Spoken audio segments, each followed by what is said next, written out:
Olá pessoal, o primeiro problema que nós vamos tratar na disciplina de métodos numéricos 1 é a solução de equações com apenas uma variável, ou seja, encontrar a raiz de equações.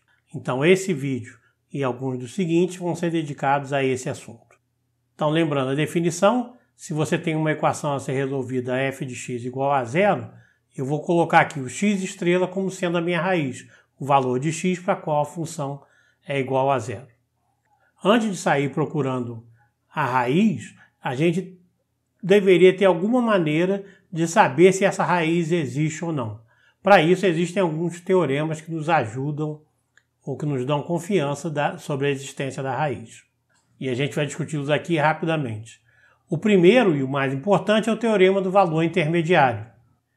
O teorema do valor intermediário diz o seguinte, que dado o intervalo AB, com seus valores extremos f de A e f de B, onde a função verde representa a função, ele diz que os valores compreendidos entre f de A e f de B têm pelo menos um valor de x para qual a função dá aquele valor. Isso dá para ver aqui claramente nessa região que entre f de A e f de B a gente tem a cobertura de todos os valores nesse intervalo. Então a gente já pode imaginar que o teorema do valor intermediário é uma consequência e vale para funções contínuas. Enquanto ele diz que os valores entre FA e FB vão estar presentes naquele intervalo, ele não diz nada se esses são os únicos valores. Por isso que eu desenhei essa função, que você vê que esses valores aqui são os valores da função, mas estão fora do intervalo f de A, f de B. O que ele garante é a existência nesse intervalo f de A, f de B. E o que isso tem a ver com a procura de uma raiz? É que a gente pode fazer uma extensão, que é conhecido como teorema de Bolzano, se você escolher f de A e f de B como tendo sinais trocados, não importa quem seja positivo ou negativo.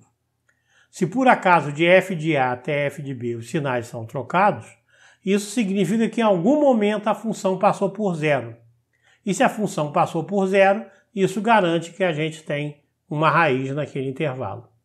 Portanto, o problema de procurar uma raiz num dado intervalo AB começa com a definição do intervalo AB, onde a função troca de sinal. Com isso, a gente garante a existência de pelo menos uma raiz. Isso também não garante que eu vá ter somente uma, eu posso ter mais, mas pelo menos uma eu tenho. Agora que a gente já sabe a condição, que a gente tem que procurar um intervalo onde a função mude de sinal, eu vou apresentar para vocês o método da bisseção, que é um método muito simples de implementar, não é dos mais eficientes, mas tem uma garantia dele sempre encontrar a raiz quando ela existe naquele intervalo. Então vamos primeiro para um esqueminha de como funciona o método da bisseção ou o método de busca binária. Então eu descobri aqui o intervalo AB, onde a função muda de sinal, de FA para FB. O método de bisseção consiste em a gente pega o valor intermediário, não leva em conta os valores FA e FB, mas é o valor M entre A e B. E aí, nesse M, eu calculo o valor da função para esse ponto intermediário. Esse ponto intermediário divide o intervalo em dois iguais e eu pergunto em qual desses dois intervalos há uma troca de sinal. Então, aqui no caso, há uma troca de sinal entre M e B. Entre A e M, ele é todo negativo. Isso significa que eu posso descartar toda essa região entre A e M e não procurar a raiz ali. Esse é o princípio do método da busca binária. Joga fora metade do intervalo a cada iteração. Agora que o M, eu sei que está entre M e B, eu digo que meu novo A é esse M e calculo um novo M. Tá? Agora no intervalo que é metade do original. Então é um método simples de implementar e também de entender como funciona. Mas mais do que isso, eu vou mostrar para vocês agora esse método em ação para a gente discutir outras propriedades e características do método de bicseção. Então, para mostrar o método da bicseção em ação, eu escolhi a função x² menos 1 no intervalo entre 0 e 1,5, que aí eu sei que a função mudou de sinal. Então, o que a gente faz? Entre 0 e 1,5, o ponto do meio é 0,75. Ali eu calculo o f de m. Então, aqui troca de sinal e o novo a passa a ser 0,75. Vamos ver isso, então, na primeira iteração. O a veio para 0,75, representado aqui em vermelho. Em magenta, a gente tem o b ainda em 1,5. E aqui, exatamente no meio, eu tenho o ponto em amarelo, o ponto m. Aí, calculando o ponto m, onde é que a função agora muda de sinal? Se antes tinha mudado entre m e b, agora muda entre a e m. Então, eu vou puxar esse b para esse valor aqui um pouco maior do que 1,1. Então, vai ficar entre 0,75 e 1,1. Roda uma iteração, 0,75 e 1,1.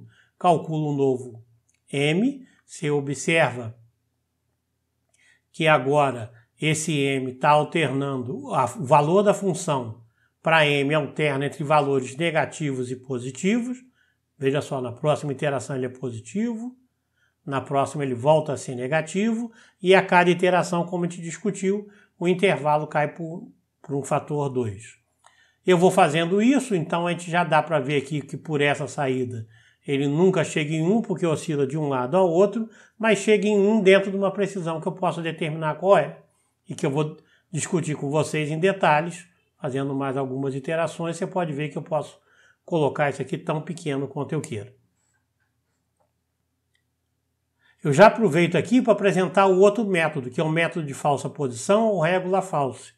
O regula false, ao invés de escolher o ponto do meio, ele escolhe o ponto aonde a linha que liga f de A e f de B intercepta o eixo x. Aqui a gente vê que ele já está em 1. Então, tende a ser um método para convergir mais rápido que a bicseção. Isso é verdade quando a função, para pequenos intervalos, se aproxima muito bem para uma reta. Lembra que essa função verde, embora pareça reta aqui, parece tão reta quanto a Terra parece plana no horizonte. Isso ainda é uma parábola. Tá? Então, o método de regula false também procura um intervalo onde troca o sinal e escolhe algum ponto no meio, esse ponto dado pela reta, e que isso a gente sabe que vai ser tão melhor quanto menor o intervalo que a gente escolheu. Mas essa de ficar oscilando entre um lado e o outro acontece por causa da minha escolha inicial de parâmetros, que foi 0 a 1,5. Com uma pequena modificação, se eu botar agora de 0 a 2,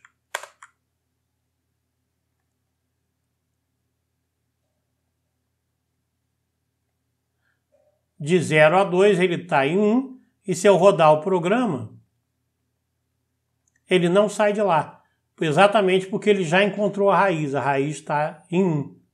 Agora a gente já pode escrever o código e ver as discussões que podem aparecer nessa etapa. Antes de escrever o código em si propriamente dito, eu montei aqui um fluxograma para entender o que a gente quer fazer no programa.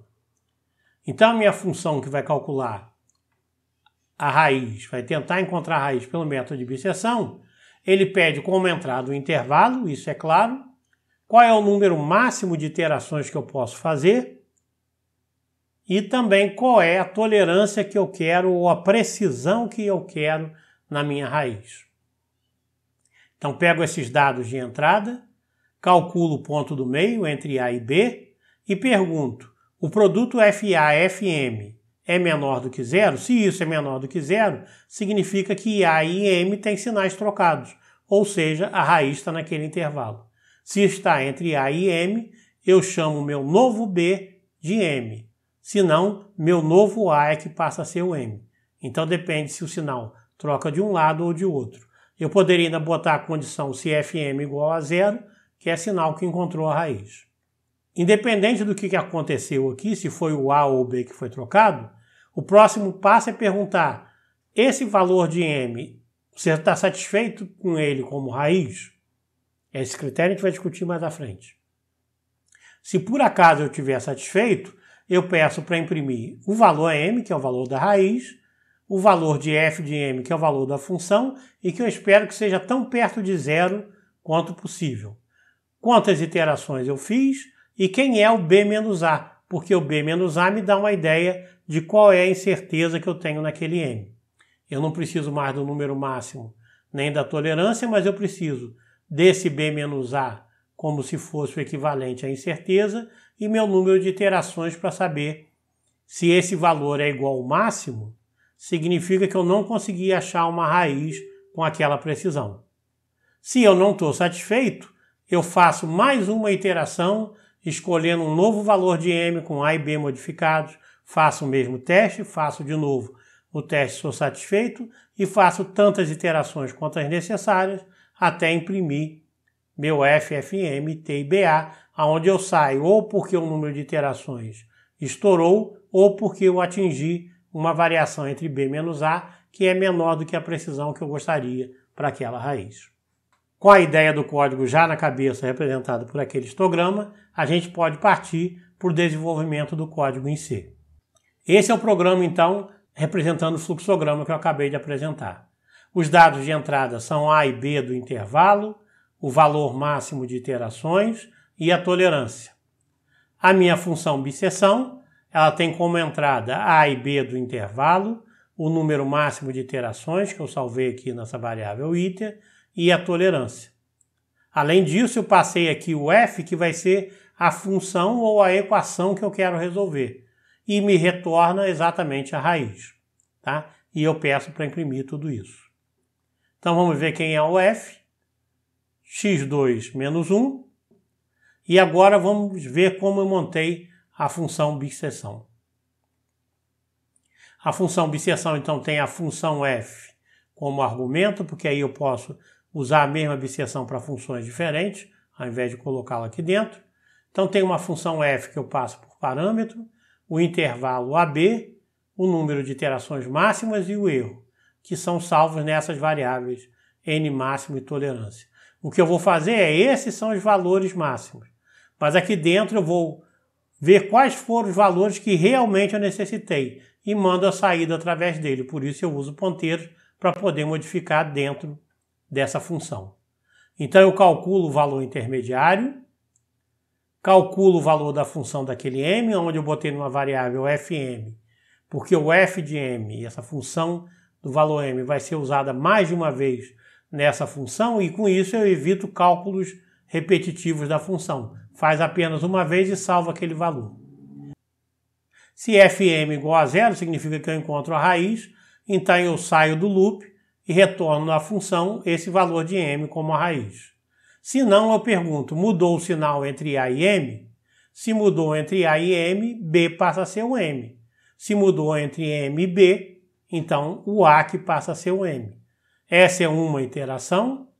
Como a e b agora foram modificados, eu calculo um novo erro, que é a largura do intervalo, que é dividido por 2 do original, que a gente viu que acontece em cada passo da bisseção. E provisoriamente eu vou imprimir aqui os valores de n, fm e erro, porque como eu estou desenvolvendo o programa, eu quero ver se os resultados que estão intermediários são razoáveis ou não. Então é bastante fácil implementar o método da bisseção e a gente pode rodar o primeiro caso. Então o primeiro argumento é AB, vamos de 0 a 1,5, vou botar 30 iterações e com precisão 1 é a menos 3. Aqui está o resultado. Partindo de 1, em mais 10 passos, ele encontrou a raiz 0,999756, era para ser 1, então está uma boa aproximação, dentro do 10 a menos 4, e o valor da função também é da ordem de 10 a menos 4, 4 vezes 10 a menos 4. Então, e a gente pode observar o valor de m, como eu disse, como a gente viu na animação, ele alterna entre um valor maior do que 1 e menor do que 1. O valor da função alterna entre valores positivos e negativos, dependendo se é o A ou B, quem é que vai ser modificado. E o erro vai monotonicamente diminuindo ao longo das minhas iterações. tá? Esse erro aqui, na verdade, é a precisão que eu tenho, porque eu não calculo o erro porque eu não tenho o valor exato, afinal é isso que eu gostaria de achar, o melhor valor para a raiz. Eu calculo o desvio ou a precisão que eu tenho na minha variável. A gente pode variar agora a precisão botando 10 a menos 6, que é o quadrado de 10 a menos 3. Se eu quiser essa precisão, que é o quadrado da outra, quantas iterações a mais eu vou precisar? Isso é um critério importante para a gente ver qual é a qualidade do algoritmo.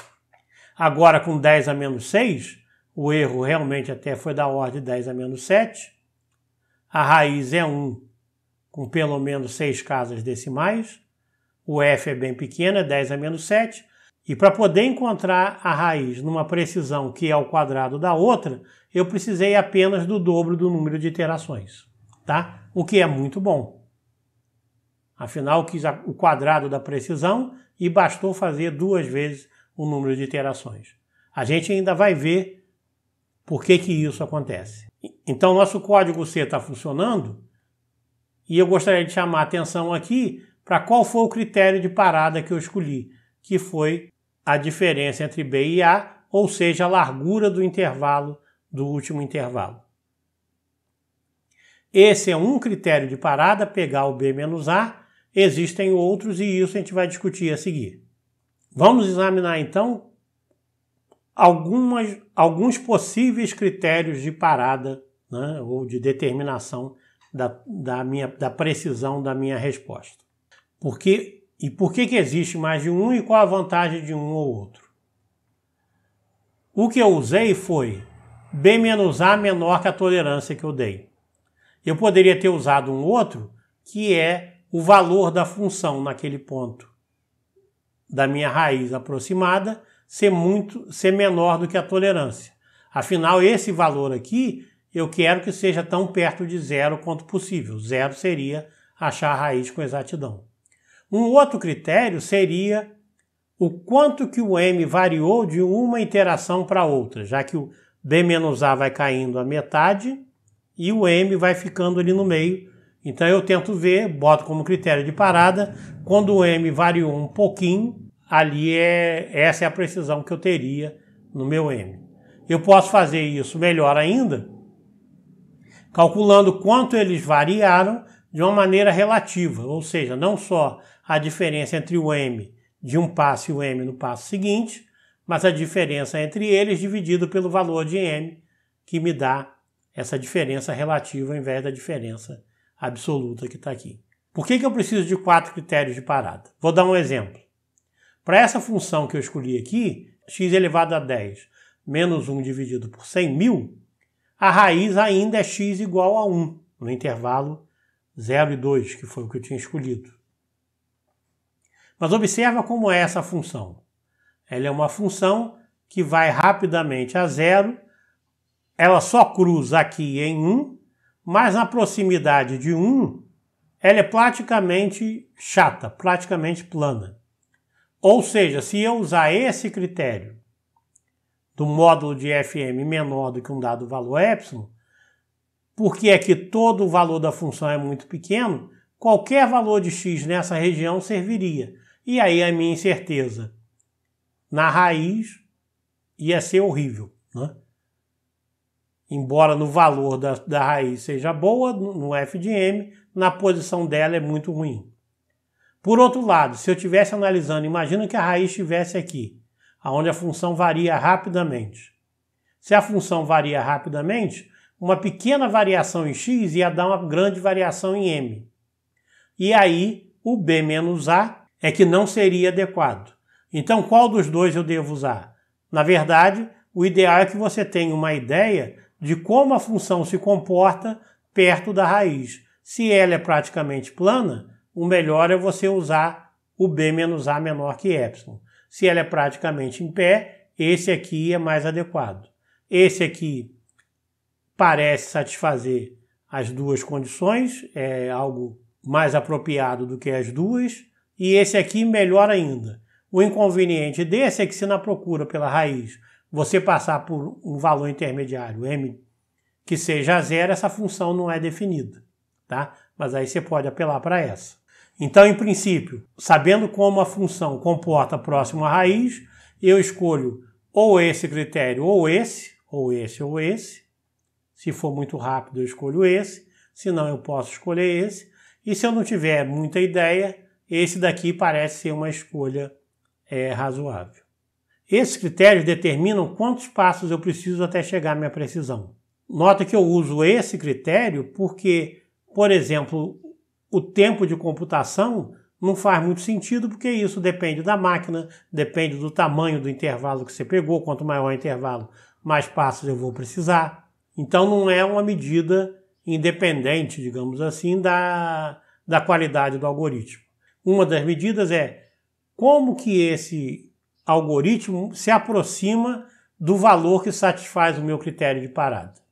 Aqui no caso a gente sabe, para o B-A, por exemplo, a gente sabe que o intervalo vai caindo linearmente, vai cair com a metade a cada passo. Então, se a gente considerar a precisão como sendo B-A, e ele sempre cai pela metade, ele apresenta uma taxa de convergência linear. Ele converge para o valor final linearmente. Existem algoritmos que podem ter taxas de convergência mais rápidas, por exemplo, cair com um quadrado do número, né, ou uma potência maior, ou até mais lentamente, caindo com logaritmo, por exemplo. Esse daqui é um dos critérios para verificar a qualidade do algoritmo e tem a ver com quão rápido ele chega na sua solução. Eu comentei na aplicação que a gente viu sobre o método de falsa posição ou regula false. Então eu vou comentar agora qual é a diferença um pouco mais em detalhes para o método de bisseção. O método de falsa posição também exige um intervalo em que as funções mudem de sinal. E o critério, como vocês lembram, é conectar o f de A ao f de B. Eu peguei exatamente um print daquela função, embora você lembre que isso aqui é uma parábola, mas está com toda a cara de reta. E eu preciso descobrir esse ponto aqui. Como eu descubro isso? Isso é fácil se você ver que esse ângulo é oposto a esse, então devem ter as tangentes iguais. A tangente é o f de B, como está aqui, dividido por esse é o B, esse é o M, por B menos M. Essa tangente é o f de A, dividido pelo M menos A. M aqui agora não é o ponto do meio, mas é o ponto aonde intercepta.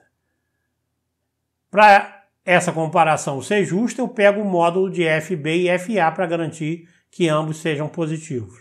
Para chegar a uma fórmula geral, eu vou lembrar para vocês que FB e FA têm sinais trocados. Então, se FB é positivo, FA é negativo e vice-versa. Então, eu posso tirar esses módulos e substituir por um sinal de menos aqui. Com isso, eu retiro quem é o valor de M, que depende agora de A e B, do intervalo, exatamente como o método da bisseção, mas depende também do FB e do FA para calcular a sua posição. Então, essa é a diferença do regula false para o método da bisseção. A partir daí que eu tenho esse novo M, funciona como a bisseção. Eu pergunto se ele muda. Então, com o valor de M, eu calculo o F de M e verifico se ele mudou de sinal na direção do B ou na direção do A e faço as atualizações idênticas ao método da bisseção, muito parecidos. Finalmente, a gente observou no método numérico que a gente fez com código que por uma precisão de 10 a menos 6, eu precisei só de 2 vezes mais passos que 10 a menos 3. Então, a gente pode verificar também uma qualidade do algoritmo por esse critério. Como que aumenta o número de iterações que eu preciso, ou aumenta o trabalho do algoritmo, à medida que eu aumento a complexidade ou a precisão que eu quero para aquele problema. Isso é diferente da taxa de convergência, que é quantos passos até chegar no valor aproximado, dada uma precisão. Agora é como varia à medida que eu vario a precisão. Para tentar mostrar para vocês qual é a ordem do algoritmo de busca binária ou da bisseção, nós vamos fazer um joguinho. Eu vou pensar no número entre 0 e 31. Eu pensei aqui é 9, mas faz de conta que você não sabe disso. E eu quero que você descubra, com o menor número de perguntas, que número é esse, sendo que a pergunta que você pode fazer é se o número é menor que um outro que você escolhe. Por que eu coloquei 0 e 31? Porque 0 e 31, você vai lembrar, são números de 5 bits. Porque 5 bits dá 2 elevado a 32 números diferentes, que incluindo o 0 vai de 0 a 31. Então, descobrir o número significa descobrir os 5 bits. E aqui eu vou fazer uma busca binária, uma abscissão. Então, eu tenho 5 bits para descobrir e vou reduzindo a metade a faixa que eu tenho que procurar. Isso corresponde a perguntar no bit mais alto. Esse número é maior do que 16, porque de 0 a 15 ele tem 0 aqui nessa posição. E de 16 a 31 ele tem 1. Ele é menor que 16, ou é 0 ou 1 aqui. Ele é menor do que 16, então eu coloco 0. O próximo é o 2 elevado a 3. Então eu pergunto, esse número é menor do que 8? Aí você responde, não é menor do que 8, então aqui eu boto 1. Então esse número está entre o 8 e 16. Então eu pergunto esse próximo passo aqui. Se esse fosse 1, quer dizer, ele começa a ser 1 a partir de 8 mais 4, que dá 12. Então eu tenho que perguntar, é menor do que 12? Se for menor do que 12, aqui vai ser 0. Se for 12 ou maior, ele fica aqui com 1. Como ele é menor do que 12, aqui fica 0. Esse aqui é o próximo, esse aqui é o 2. 2 elevado a 1. 8 mais 2, 10. Ele é menor do que 10? Sim, é menor do que 10. Então eu boto 0. Esse agora é 8 mais 1, 9. Aí eu pergunto, é menor do que 9? Não é menor do que 9. Então ele é 1 e 1 aqui, o que significa 8 mais 1, ele é 9. Descobri o número com 5 perguntas. Se eu colocasse o número entre 0 e 63, eu bastaria fazer só uma pergunta a mais, porque agora são 6 bits, do 2 a 6 dá 64, e eu perguntaria se ele é menor que 32. Então, para pegar uma faixa que é o dobro, eu preciso de uma pergunta só. Em resumo, um número que é menor do que 2 a n, ele precisa de n bits para representar e eu preciso de n perguntas para descobri-lo, né? Usando esse critério de busca binária, que é separando em zeros e uns quais são as faixas que eu tenho que procurar. Como esse n aqui, para eu tirar o valor de n, eu tomo o logaritmo disso. Se for o logaritmo na base 2, é n o logaritmo de 2 na base 2 que dá n. Então esse algoritmo é da ordem de logaritmo de 2 na base n.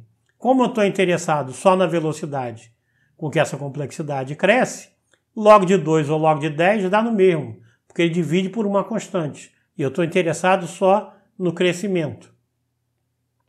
Então a complexidade do algoritmo de busca binária é ordem de log de n. Essa é uma vantagem.